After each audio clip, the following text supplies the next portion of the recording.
Biblia y oración. Hagámonos partícipes del proyecto de la misericordia de Jesús, un espacio diario donde nos encontramos para leer, meditar y orar la palabra de Dios. Y de esta manera vamos transformando la ciudad. Escuchemos. Domingo 25 de febrero, segunda semana de Cuaresma. Del libro del Génesis. En aquellos días Dios puso a prueba a Abraham y le dijo: Abraham. Él respondió: aquí estoy. Dios dijo: toma a tu hijo único al que amas, a Isaac, y vete a la tierra de Moria y ofrécemelo allí en holocausto en uno de los montes que yo te indicaré. Cuando llegaron al sitio que le había dicho Dios, Abraham levantó allí el altar y apiló la leña. Entonces Abraham alargó la mano y tomó el cuchillo para degollar a su hijo. Pero el ángel del Señor le gritó desde el cielo: Abraham, Abraham. Él contestó: aquí estoy. El ángel le ordenó: no alargues la mano contra el muchacho ni le hagas nada. Ahora he comprobado que temes a Dios, porque no te has reservado a tu hijo, a tu único hijo. Abraham levantó los ojos y vio un carnero enredado por los cuernos en la maleza. Se acercó, tomó el carnero y lo ofreció en holocausto en lugar de su hijo. El ángel del Señor llamó a Abraham por segunda vez desde el cielo y le dijo: juro por mí mismo, oráculo del Señor, por haber hecho esto, por no haberte reservado tu hijo único, te colmaré de bendiciones y multiplicaré a tus descendientes como las estrellas del cielo y como la arena de la playa. Tus descendientes conquistarán las puertas de sus enemigos. Todas las naciones de la tierra se bendecirán con tu descendencia, porque has escuchado mi voz. Palabra de Dios, te alabamos, Señor.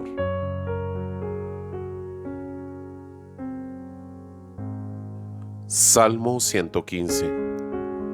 Caminaré en presencia del Señor en el país de los vivos. Tenía fe aun cuando dije: qué desgraciado soy.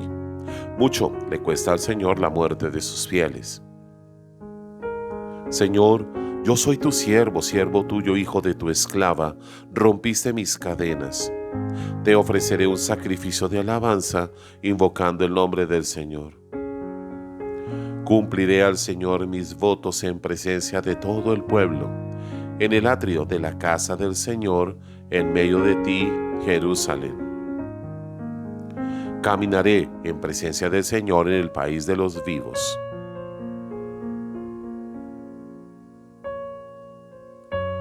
De la carta del apóstol San Pablo a los romanos.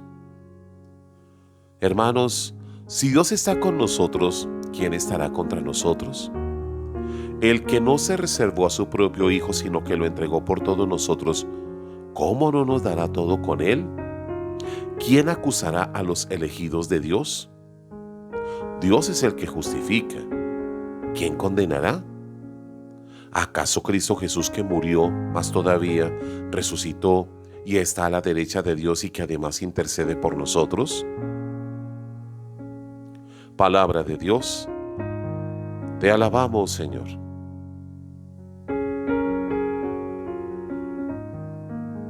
Del Santo Evangelio según San Marcos, capítulo 9, versículo 2 al 10. En aquel tiempo Jesús tomó consigo a Pedro, a Santiago y a Juan, subió aparte con ellos solo a un monte alto y se transfiguró delante de ellos. Sus vestidos se volvieron de un blanco deslumbrador, como no puede dejarlos ningún lavandero del mundo. Se les aparecieron Elías y Moisés conversando con Jesús. Entonces Pedro tomó la palabra y dijo a Jesús: Maestro, qué bueno es que estemos aquí. Vamos a hacer 3 tiendas, una para ti, otra para Moisés y otra para Elías. No sabía qué decir, pues estaba asustados. Se formó una nube que los cubrió y salió una voz de la nube: Este es mi Hijo el amado, escúchenlo. De pronto, al mirar alrededor, no vieron a nadie más que a Jesús, solo con ellos. Cuando bajaban del monte, les ordenó que no contasen a nadie lo que habían visto hasta que el Hijo del Hombre resucitara de entre los muertos. Esto se les quedó grabado y discutían qué quería decir aquello de resucitar de entre los muertos. Palabra del Señor. Gloria a ti, Señor Jesús.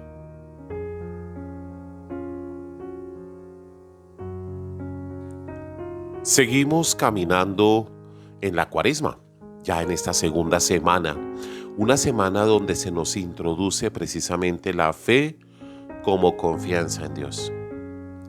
Escuchando la primera lectura del libro del Génesis en el capítulo 22, nos hallamos con un relato donde aquí se ve la fe incondicional, hasta el punto de ofrecer lo más grande que un ser humano tiene.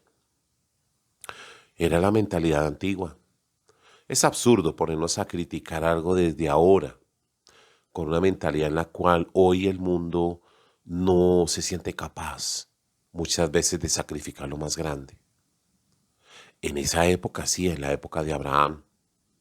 Y nos damos cuenta que se pide lo imposible para que todo termine siendo mucho más humano, teológico y entrañable.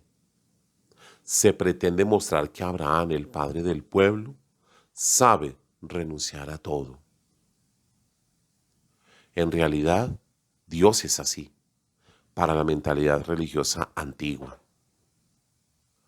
También vemos otro elemento importante y es el futuro de Abraham. Abraham tenía futuro en su hijo Isaac, y al pedirle a Dios que lo sacrificara, pues Abraham se quedaba sin futuro, ya estaba anciano y su esposa también. No tendría un heredero. Esto ante todo nos lleva a que el futuro no está cifrado en las personas. Nuestro futuro está en las manos del Dios de la promesa y la alianza. Pero fijémonos también que pareciera exagerado lo que Dios pide y absurdo para nuestra mentalidad. Él pide lo máximo, pero Dios nunca pide vidas humanas. Sería un Dios sin corazón. Por eso Dios siempre ofrece otro camino. Y un tercer elemento que podemos interpretar de este relato de Abraham es también la manera como Dios condena en ese tiempo el sacrificio de seres humanos. Más allá de lo de Isaac, la ley divina condena el maltrato, el sacrificio, el asesinato de seres humanos. Fíjense ustedes cómo el relato cambia, donde ya no se sacrifica a un ser humano, sino un animal. Y fijémonos que hoy ya nosotros condenamos también el sacrificio de animales. Entonces es una evolución. Sí, vamos haciendo de mentalidad de pensamiento. La tradición entonces cristiana, en la lectura de este pasaje, nos lleva a darnos cuenta que más allá del sacrificio de Isaac, fue el sacrificio de Cristo. Es increíble cómo el ser humano muchas veces se devuelve, retrocede. Se suponía que no habría más sacrificios humanos, pero en la época de Jesús, él mismo padeció este sacrificio porque el ser humano se vuelve fundamentalista, se vuelve cruel inclusive, condena fácilmente. Pero vayamos a la segunda lectura de la carta del apóstol San Pablo a los romanos. Y nos encontramos allí con que el amor de Dios se hace presente en la vida de Cristo. San Pablo pretende mostrarnos a todos nosotros que Dios no condena a nadie, menos en la persona de Cristo. Ni Dios ni Cristo, muerto y resucitado, pueden condenar a la humanidad, porque esa muerte es el camino de la resurrección para Él y para nosotros. Dios no quiere la muerte de nadie, ni la destrucción ni la desgracia. Es el ser humano que tomando su libertad desea condenarse desde vida cuando emprende el camino del pecado. cuando insiste en que es el pecado la felicidad de su vida. Y ya con el evangelista Marcos nos hallamos en el relato de la transfiguración que seguramente muchas veces hemos escuchado. El camino hacia la resurrección. Aquí encontramos en Marcos una experiencia intensa de Jesús con sus discípulos. Veamos los tres movimientos importantes que nos sirve para la identidad cristiana y la espiritualidad. Primer momento, subir a la montaña. Jesús por lo general va al monte a orar y entrar en el misterio de lo que Dios le pide. Invita a tres de sus discípulos para que vivan esta experiencia. Y al estar allí en ese ambiente de oración es cuando se manifiesta la gloria de Dios Padre. Es una teofanía prácticamente. Y allí vamos a hallar el secreto mesiánico. Estando allí en la montaña encontramos el segundo momento. Y un segundo momento donde se manifiesta Moisés y Elías. Precisamente respaldan la misión y la acción de Jesús. Pero al mismo tiempo se oye una voz misteriosa y que seguramente a los discípulos les quedó muy claro. Pero antes de escuchar la voz, los discípulos se sienten muy bien en la montaña. Qué bien que estemos aquí, hagamos tres chozas, tres lugares. En primer lugar, sí, claro, estar en la presencia de Dios, qué maravilla. Y seguramente muchos de nosotros quisiéramos así estar todo el tiempo. Es probable que algunos de nosotros quisiéramos estar todo un día, toda una noche o todos los días frente al Santísimo. Pero viene el segundo momento del estar allí en la montaña y es como que no quiero bajar, no quiero ver la realidad de abajo, quiero quedarme acá. Podemos correr el riesgo de que tomemos lo religioso para instalarnos y de esta manera disculpar la responsabilidad que tenemos. Pedro no quiere bajar del monte porque esa vida nueva supone aceptar la muerte, y no una muerte cualquiera, sino la muerte en la cruz. La gloria divina que se ha experimentado en el monte está llamando a otro monte, el del Calvario, para que se viva como realidad plena. Jesús es el que tiene las ideas claras de todo ello, pero los discípulos no. El tercer momento tiene que ver precisamente con bajar de la montaña. Bajar de la montaña entonces implica enfrentar la realidad de la vida. Ya se nos ha manifestado el Señor. Ya se nos ha dicho arriba en la montaña, este es mi Hijo muy amado, escúchenlo. Y teniendo la fuerza de la palabra de Cristo, entonces seremos capaces de bajar de la montaña. Jesús los invita a bajar. Bajemos porque hay que continuar la misión. Bajar de la montaña implica enfrentar los desafíos, los retos, tener responsabilidad de la vida, amar la vida, encontrarnos con las personas. Escuchar la palabra de Cristo es poner en práctica esa misericordia que se nos transmite allí y más todavía en ese tiempo de Cuaresma. Es un relato cristológico, no hay duda, pero la verdadera felicidad del ser humano está precisamente ¿en dónde? En encontrarse con Dios cada día, sentir su palabra y enfrentar el mundo, la realidad.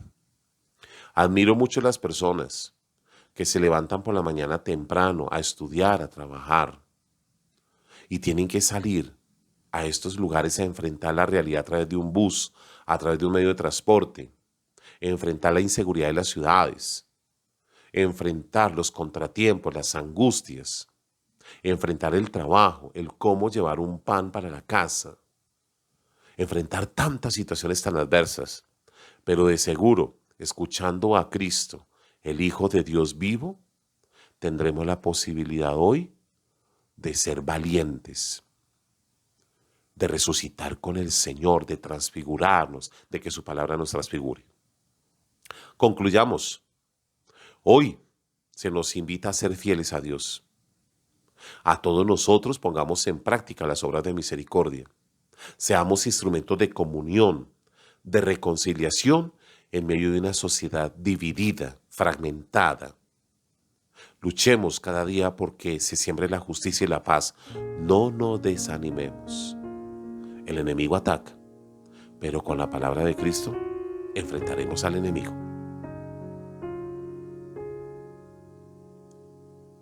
Padre nuestro que estás en el cielo, santificado sea tu nombre. Venga a nosotros tu reino, hágase tu voluntad, en la tierra como en el cielo. Danos hoy nuestro pan de cada día, perdona nuestras ofensas, como también nosotros perdonamos a los que nos ofenden. No nos dejes caer en la tentación y líbranos del mal. El Señor Dios te bendiga abundantemente, Padre, Hijo y Espíritu Santo, descienda sobre ti. Amén. María, Reina de los Apóstoles, ruega por nosotros.